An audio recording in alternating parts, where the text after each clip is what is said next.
नमस्कार, स्वागत है आपका। आप देख रहे हैं यंग इंडिया और मैं हूं आपके साथ संजय यादव। किसी भी देश के विकास का दारोमदार युवाओं के कंधों पर होता है और युवा ही देश के भविष्य की दशा और दिशा दोनों तय करते हैं।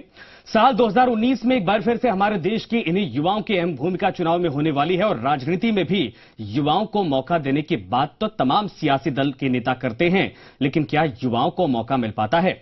हमारे देश के नौजवान अपनी आंखों में एक नए भारत का सपना लेकर चलते हैं। इन युवाओं के सामने बेहतर शिक्षा, बेहतर रोजगार, देश के विकास को लेकर मन में तमाम उम्मीदें और सपने पलते हैं।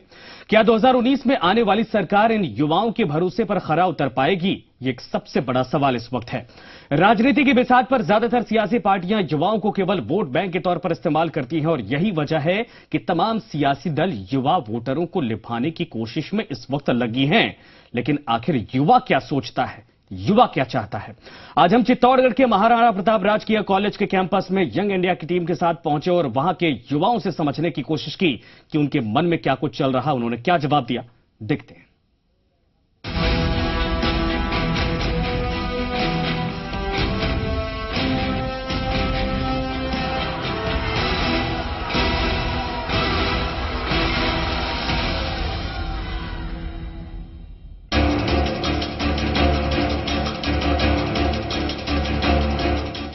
देश में 2019 के आम चुनाव को लेकर सियासी पार्टियां अभी से ही चुनावी रणनीति को लेकर सियासी बिसात बिछानी शुरू कर दी है।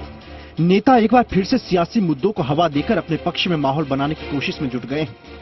सियासी दलों की इस बार सबसे ज्यादा नजर युवा वोटरों पर ही है, क्योंकि किसी भी देश के विकास का दारोमदार युवाओं के कंधों पर ही होता है। चुनावी साल में एक बार फिर से मुद्दों को लेकर युवा वोटरों को प्रभावित करने में लगे हुए हैं नेता।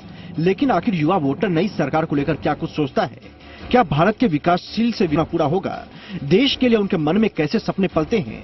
नई सरकार से उनकी उम्मीदें क्या होंगी?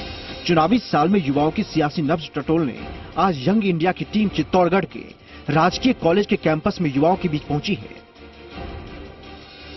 चित्तौड़गढ़ के युवाओं में जहां एक अलग तरह का जोश नजर आया, वहीं पुलवामा हमले की घटना के बाद पाकिस्तान के खिलाफ युवाओं का गुस्सा भी साफ देखा गया। यहाँ के युवा भी पाकिस्तान को सबक सिखाने की लगातार मांग कर रहे हैं। पाकिस्तान को उड़ाएंगे।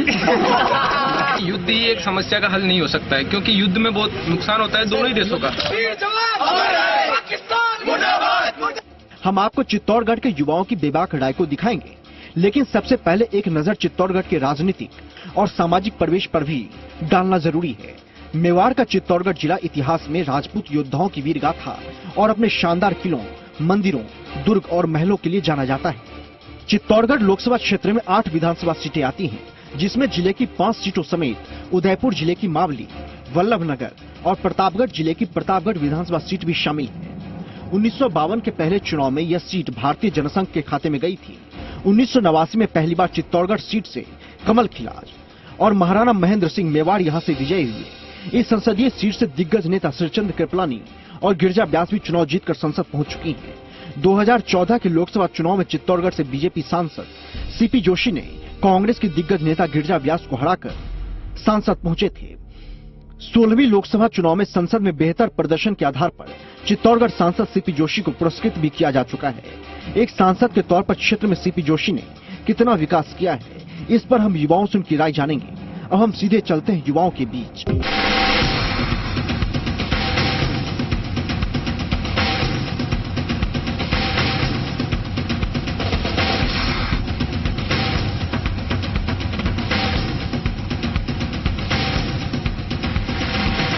हम बात कर रहे हैं आगामी लोकसभा चुनाव की, जिसमें युवाओं की महत्वपूर्ण भूमिका रहने वाली है। त्याग, तपस्या और बलिदान की इस धरती से मैं हूं दीपक व्यास।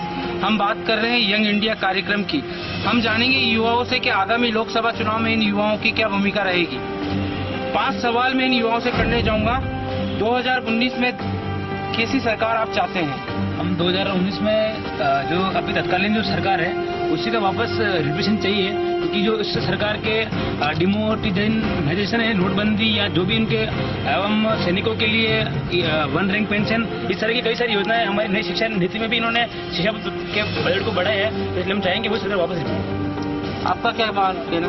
ये जो शिक्षा में, रोजगार में और सेवा में जो भी अच्छे से अच्छा सबको सुविधा दे सके। दूसरा सवाल है कि सरकार से आपकी क्या उम्मीदें हैं? हम जानेंगे इनसे आप सरकार से किस तरह की उम्मीदें चाहते हैं? सरकार से यही उम्मीद है कि जो भारत का जो दूसरा बहुत बड़ा स्तंभ है जिसको बोलते हैं किसान, उन किसानों की खुशहाली के लिए अच्छी से अच्छी योजनाएं लेके आए और उनका जो उपजाऊ जो खेती होती है उसका समर्थन मूल्य बढ़े और वो अगर मजबूत होंगे तो देश मजबूत होगा, क्योंकि भारत में 70% पॉपुलेशन ग्रामीण एरिया से आती है, तो वो अगर मजबूत होंगे तो देश की जीडीपी वैसे ही बढ़ेगी। आप क्या कहना चाहेंगे? कहना चाहूँगा अभी तो सरकार से यही उम्मीद है कि जो भी हमारे जो बुजुर्ग लोग हैं उनके जो भी पैसा हुआ है जो भी उसकी होते हैं उस पर कार्रवाई की हमारे साथ युवा छात्राएं भी मौजूद है। आपसे हम पूछना चाहेंगे कि आपके सपनों का भारत कैसा होना चाहिए? मैं बताना चाहूंगी कि हमारे सपनों का भारत ऐसा होना चाहिए जिसमें युवाओं को और हम जैसे महिला सशक्तिकरण जैसे कार्यक्रम होने चाहिए और हम छात्राओं को उसी तरह आगे बढ़ाना चाहिए जैसे बॉयज बढ़ रहे हैं। वैसे तो हमारा और इनका बराबर का हमेशा रेशियो रहा है, लेकिन ऐसे भी कोई टॉपिक्स आने चाहिए, ऐसी भी योजनाएं होनी चाहिए जिसमें छात्राएं अपना ज्यादा से ज्यादा योगदान दे सके और अपने ऐसे भविष्य की कामना कर सके जिसमें कोई डर का किसी भय जैसी बात ना हो। आप क्या कहना चाहिए? अपने सपनों का भारत कैसा होना चाहिए? अच्छा होना चाहिए और महिलाओं को हर एक छूट दी जानी चाहिए, जो भी मतलब जो जितना महत्व लड़कों को दिया जाता है उतना महिलाओं को भी दिया जाना चाहिए। युवा शक्ति सबसे विश्व में सबसे अधिक है। युवाओं को रोजगार मिले, नए अवसर मिले और युवा आगे बढ़े, क्योंकि युवा ही एक संगठन के रूप में चलता है और युवा आने वाले पीढ़ी है जो कि देश को उन्नति की ओर ले जा सकती है। मेरा चौथा सवाल युवाओं से यही होगा कि अगर आपको एक दिन का पीएम बना दिया जाए तो क्या करेंगे आप? सबसे पहले सर हम पाकिस्तान को उड़ाएंगे क्योंकि पाकिस्तान हमारा बेटा है, हम उसके बाप हैं।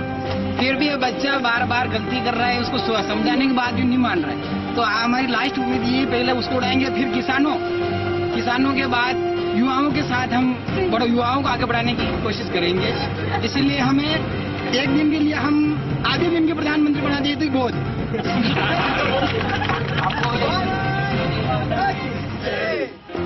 देखिए कि युद्ध ही एक समस्या का हल नहीं हो सकता है, क्योंकि युद्ध में बहुत नुकसान होता है दोनों ही देशों का, और युद्ध उसको उड़ाना एक छोटी बात तो है नहीं। उसको आर्थिक रूप से, जैसे सिंधु जनघाटी जो जल समझौता है उसको तोड़कर उससे उसको सारी तरफ से सभी डायमेंशन से उसके ऊपर विचार किया जाना चाहिए और उसको पछाड़ने की जरूरत है, ताकि वो यूएन में भी उसकी और उसके जो ब्लैक लिस्ट में उसको शामिल किए जाने की बात हो रही है, और अगर यूएन से वो लिस्ट में शामिल हो जाता है ब्लैक लिस्ट में, तो उसके साथ कोई व्यापार समझौते नहीं किए जाएंगे, जिससे उसको बहुत नुकसान होगा। और आतंकवाद वैसे ही, अगर उसको इकोनॉमी कमजोर हुई तो आतंकवाद वैसे ही कमजोर हो जाएगा। आपको अगर एक दिन का प्रधानमंत्री बना दिया जाए? मैं सबसे पहले जो मतलब पाकिस्तान ने गलतियां की है उसको मतलब बढ़ावा नहीं दिलाना चाहूँगा, क्योंकि वो हमेशा ही गलती करते आया है। उसको बड़ी सजा मिले कोई, जो उसको मतलब पश्चाताप हो कि हमारी हमेशा ही गलती रही है, और हमेशा भारत ने उन दोस्ती की उम्मीद रखी है उनसे, पाकिस्तान वालों से, लेकिन उन्होंने कभी नहीं समझा मतलब इंडिया को कि कोई दोस्ती की उम्मीद है। आपको अगर एक दिन का पीएम बना जाए तो आप क्या करेंगे? मेरे को एक दिन का पीएम बना दिया जाए तो मैं सबसे पहले जो देश में गलत काम हो रहे हैं, जैसे कि भ्रष्टाचार ये हो रहे हैं, तो उनको दूर करने के लिए कुछ योजनाएं चलाएंगे। मौजूदा सांसद की बात करें तो मौजूदा सांसद अपने जिले में कितनी कसौटी पर खड़ा उतरा है? मौजूदा सांसद हमारे चित्तौड़गढ़ में बहुत ही अच्छा है, बहुत ही खतरनाक काम किए जा रहे हैं उनके द्वारा। और अगर हम आपको बताएं तो पूरे राजस्थान में जो आपने देखा है सबसे अच्छा और अनुभवी जो सांसद है वो चित्तौड़गढ़ से श्रीमान सीपी जोशी साहब है। वो सीपी जोशी साहब ने इतने अच्छे काम किए कि पार्लियामेंट में अपनी मौजूदगी दिखाई है कि मैं हूँ, चित्तौड़ से हूँ, मैं चित्तौड़ से हूँ। जितने भी पहले जो सांसद थे उन्होंने ऐसा कार्य नहीं किया जो कि हमारे साहब सीपी जोशी ने किया है। जय हिंद, जय भारत। उन्होंने पर्यटन को बढ़ावा देने के लिए, किसानों की समृद्धि के लिए, और मतलब घर घर तक किसान से पहुंच करके उनकी समस्याएं ली और उन्हें पार्लियामेंट में पहुंचाया, और उनके समाधान के लिए मोदी जी से स्वयं बात करी। उनको भारत में सबसे अच्छा सांसद के रूप में सिलेक्ट किया गया, प्रथम पुरस्कार उनको दिया गया। मौजूदा सांसद की बात करें तो कितना? मौजूदा सांसद साहब ठीक है, अच्छे सज्जन आदमी है, पर कोई बड़ा प्रोजेक्ट चित्तौड़ को लेके वो आया नहीं है। ठीक है, पर्यटन जो डेवलपमेंट की बात हो रही है कि इसका इंक्रीज हुआ है वगैरह, तो ये तत्कालीन पिछली जो कांग्रेस सरकार थी, गिरिजा व्यास सांसद थी, तो उसी वक्त इसको वर्ल्ड हेरिटेज में लेके आ गई थी कांग्रेस सरकार, और अब उसके अंदर इम्प्लीमेंट हो रहा है, तो उसमें उनका कोई योगदान नहीं। और चित्तौड़ शहर के लिए और चित्तौड़ लोकसभा के लिए ऐसा कोई बड़ा प्रोजेक्ट लाया ही नहीं। श्रेष्ठ सांसद है, ठीक है, अच्छी बात है, बट कोई ऐसा कोई बड़ा प्रोजेक्ट आया नहीं अभी तक चित्तौड़ में। आपसे बात करना चाहेंगे कि सांसद की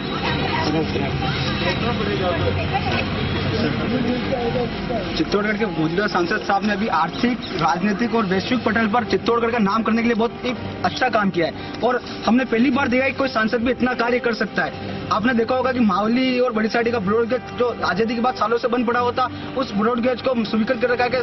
सांसद साहब ने एक बहुत बढ़िया काम किया है, और ऐसा क्रम योद्धा जिसको जो भारत की संसद 25वां टॉप सांसदों में स्थान देती है, ऐसा सांसद मिलना हम चित्तौड़ के लिए सौभाग्य की बात है। और हम चाहेंगे कि आगामी चुनाव में भी ये सांसद साहब वापस आए और ये केंद्र में मंत्री बने, ये हमारी मांग है, और 5 लाख वोटों से अधिक वोटों से जीते हैं। अब लेंगे हम छोटा सा ब्रेक और आगे भी जानेंगे युवाओं की क्या है सोच।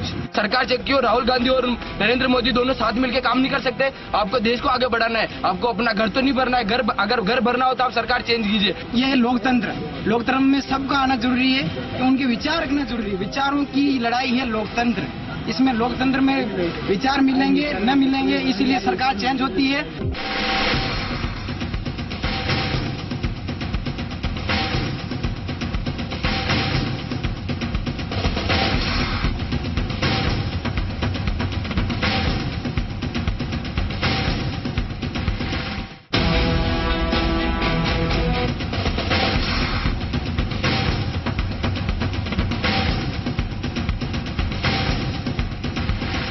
ब्रेक के बाद स्वागत है यंग इंडिया के इस कार्यक्रम में। राजकीय पीजी महाविद्यालय से मैं हूं दीपक व्यास। युवाओं से हम जानेंगे कि आरक्षण के बारे में आप क्या सोचते हैं।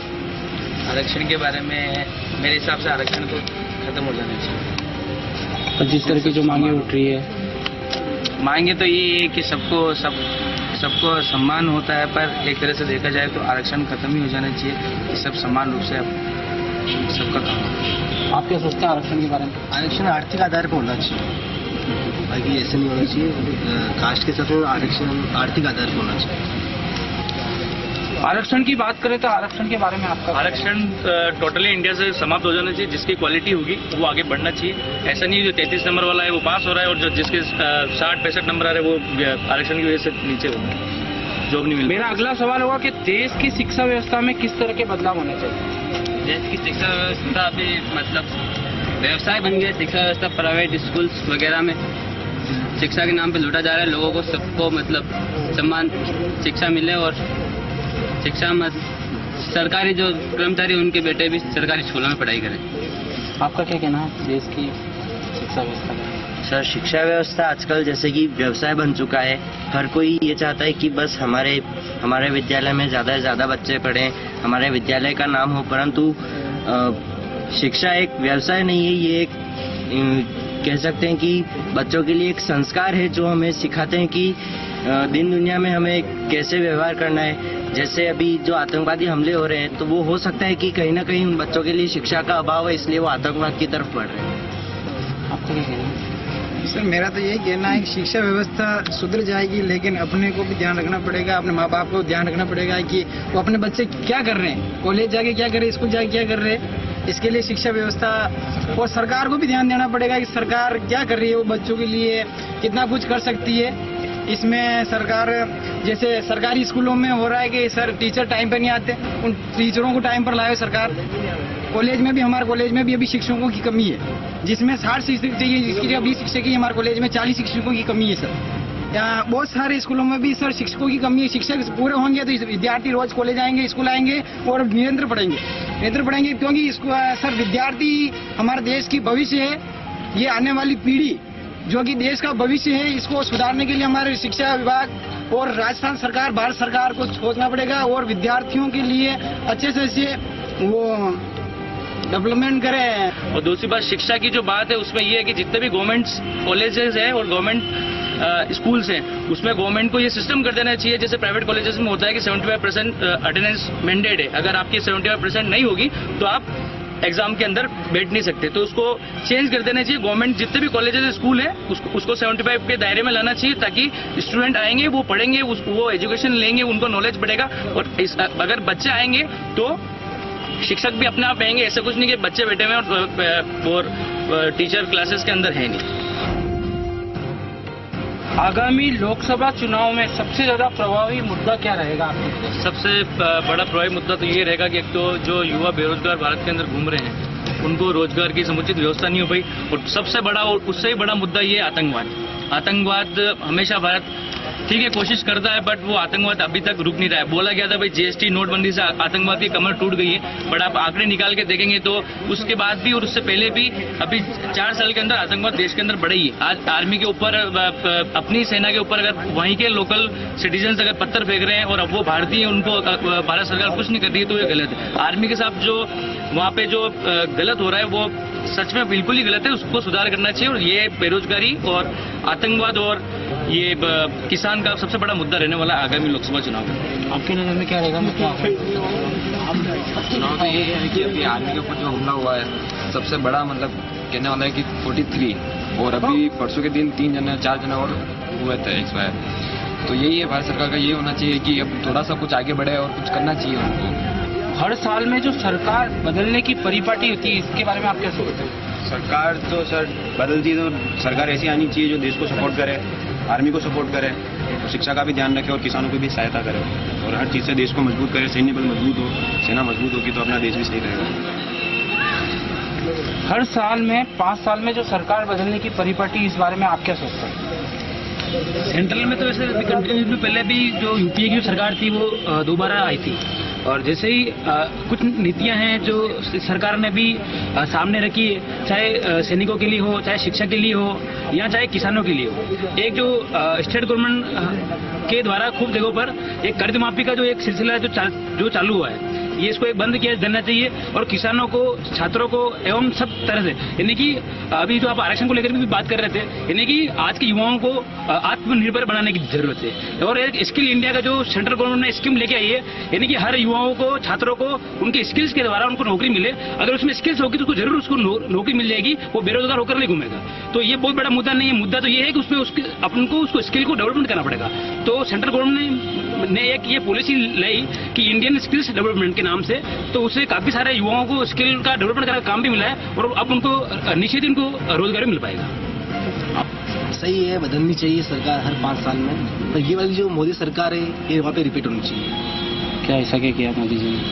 बहुत सारे काम किए, जैसे कि मेड इन इंडिया हो गया, स्टैंड अप इंडिया हो गया, मेक इन इंडिया हो गया, और स्किल इंडिया, आयुष्मान भारत जैसी योजना जो 5 लाख तक के जो भी खर्चा होता है सरकारी कॉलेज, हॉस्पिटल या फिर जिसमें भी वो सारा मुफ्त मिलता है। आप क्या सोचते हैं? मैं सोचता हूँ कि माननीय श्री अटल जी ने एक बात बोली थी कि ये सरकार आएगी जाएगी पर ये देश अटल रहना चाहिए। मेरा भी ये है कि सरकार आए चाहे कोई भी हो, ये देश रहना चाहिए, राष्ट्रवाद रहना चाहिए। सरकार से क्यों राहुल गांधी और नरेंद्र मोदी दोनों साथ मिलकर काम नहीं कर सकते? आपको देश को आगे बढ़ाना है, आपको अपना घर तो नहीं भरना है। अगर घर भरना हो तो आप सरकार चेंज कीजिए। आपको अगर देश को आगे बढ़ाना है तो कांग्रेस और बीजेपी अगर मिलकर कार्य करती तो काम वो देश का ही करेगी, देश को ही निरंतर आगे बढ़ाएगी। तो मिलकर काम क्यों नहीं करते हो? क्यों आप अपने मम्मी को अलग ले जाते हो और पापा को अलग ले जाते हो? दोनों के बीच में दरारें क्यों डालते हो? आप एक बन के काम कर सकते हो। तो काम किसके लिए करोगे? आप अपने देश के लिए करोगे, अपने लिए करो, अपने देश की जीडीपी सुधारने के लिए काम करोगे। जय हिंद, जय भारत। ये सरकार तो 5 साल में बदलेगी, इसलिए बदलेगी सर कि नेताओं को बदलना जरूरी है, अपने युवाओं को बदलना जरूरी नहीं। नेता जब तक नहीं बदलेंगे सरकार बदलेगी, क्योंकि हर 5 साल उनको नहीं झेल सकते, क्योंकि चेंज होना जरूरी। भारत में चेंज नहीं होगा जब तक कुछ नहीं हो सकता। चेंज लाना जरूरी है, क्योंकि हर साल 5 साल, क्योंकि यह है लोकतंत्र में सबका आना जरूरी है, कि उनके विचार रखना जरूरी है। विचारों की लड़ाई है लोकतंत्र, इसमें लोकतंत्र में विचार मिलेंगे न मिलेंगे, इसीलिए सरकार चेंज होती है। 5 साल नहीं होगी सर, तानाशाह हो जाएगा, जैसे हिटलर हुआ, जैसे किंग जो ने अभी जापान में, उत्तर कोरिया में, ऐसे। इसलिए हमको भी भारत सरकार को चेंज करना है। लेकिन अभी जो मौजूदा सरकार है वो सबसे अच्छी सरकार है। आने वाले 70 सालों में जो सरकार नहीं हुई, आप 5 साल में भी सरकार ने करके बता दिया है। इसीलिए हमें 5 साल में और मोदी सरकार चाहिए। 5 साल में हमको तो 25 साल और मोदी सरकार चाहिए। अगर मोदी सरकार 25 साल और रहेगी तो भारत आज जो भारत 8वें नंबर की महाशक्ति था, जो आज 4थे नंबर की महाशक्ति है। सर आज भारत से पाकिस्तान या पूरा विश्व डरता है, क्योंकि भारत में युवाओं 40% युवा है। क्योंकि युवा जब तक जोश में आ जाएंगे, जब पूरा पृथ्वी एक समान हो जाएगी। क्योंकि भारत युवाओं का देश है, ये देश कभी नहीं बदलेगा, क्योंकि इस देश से युवा माटी से जुड़े हुए लोग हैं। इसलिए हमको 5 साल और मोदी सरकार चाहिए। बदलने की परिपाटी को आप कैसे मानते हैं? सरकार बदलने की परिपाटी का तो ये है कि अगर कोई काम नहीं कर रहा है तो जनता तो उसको वैसे ही बदल देती है। जैसे अभी राजस्थान अभी जो पिछले अभी 3-5 राज्यों में चुनाव हुआ, उसमें सरकार चेंज हुई है, तो सरकार चेंज तो जनता करती है। इसमें कोई दूसरे लोग नहीं होते हैं कि बाहर से कोई आएंगे वो चेंज करेंगे। सरकार ठीक है, जनता अगर उसको स्वीकार नहीं कर रही है तो जनता ने उसको चेंज कर दिया। और दूसरी बात, योजनाओं का नाम चेंज करके उसका ढिंडोरा पीटने से कोई युवा जो बेरोजगार घूम रहा है उसको रोजगार मिलेगा नहीं। जो किसान की समस्या है वो उससे हल होगी नहीं। जो स्किल इंडिया, डिजिटल इंडिया के जो अपने नाम हुए वो इम्प्लीमेंट ग्राउंड लेवल तक बहुत कम हुए, उसको अभी भी लोग समझ नहीं पा रहे। चित्तौड़गढ़ के राजकीय महाविद्यालय के युवाओं की ये आवाज है कि वर्तमान जो सरकार है ये दोबारा वापस आवे, और कुछ लोगों का कहना है कि सरकार बदलनी चाहिए। कैमरामैन सत्यनारायण के साथ दीपक व्यास, जी मीडिया, चित्तौड़गढ़।